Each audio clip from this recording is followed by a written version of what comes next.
दोस्तों यहाँ पे फिगर 1 जो है ये रोम्बस है और फिगर 2 जो है पैरेललोग्राम है।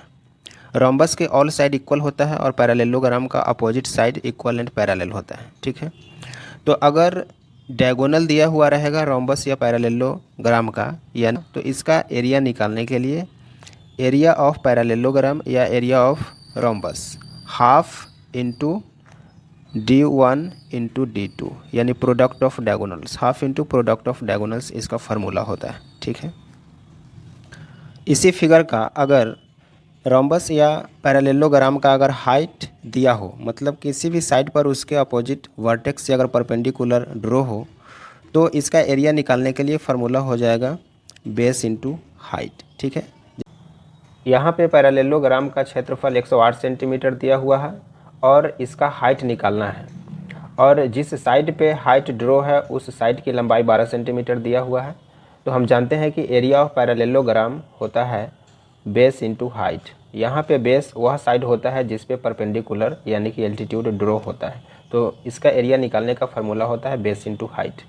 तो 108 सेंटीमीटर हो जाएगा बेस इंटू हाइट, और हाइट यहाँ पे निकालना है तो 108 में बेस से डिवाइड कर देंगे, तो 108 अपॉन बेस हो जाएगा 12 सेंटीमीटर दिया हुआ है, तो 12 नमा 108 यानी कि 9 सेंटीमीटर इसका हाइट निकल गया। यहाँ पे एक पैरेललोग्राम का हाइट दिया हुआ है 7 सेंटीमीटर और इसका बेस निकालना है, और इसका एरिया दिया हुआ है 56 सेंटीमीटर स्क्वायर। तो जब बेस और हाइट रिलेटेड अगर क्वेश्चन रहता है तो एरिया ऑफ पैरेललोग्राम होता है बेस इंटू हाइट।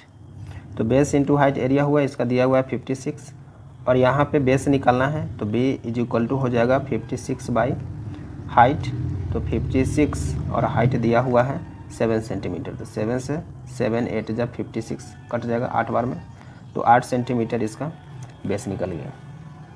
यहाँ पे पैरेललोग्राम का दोनों डायगोनल दिया हुआ है और इसका एरिया निकालना है, तो एरिया ऑफ पैरेललोग्राम हो जाएगा half into product of diagonal means D1 into D2, तो half into D1 into D2 तो 8 इंटू 10। अब ये 2 चौका 8 इसको काट देंगे, अब 10 चौका 40 सेंटीमीटर स्क्वायर इस तरह से निकाल देंगे।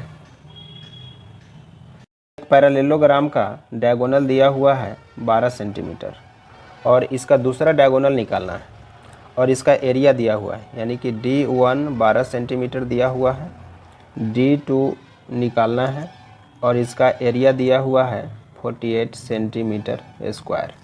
Half into D1 into D2 जो दिया हुआ है 48 सेंटीमीटर स्क्वायर, तो हाफ इंटू D1 12 दिया हुआ है, D2 निकालना है 48, तो 2 छक 12 यानी कि D2 इज इक्वल टू हो जाएगा 48/6, अब 6 8 है 48, यानी कि D2 is equal to 8 centimetre. इस तरह से हम निकाल सकते हैं।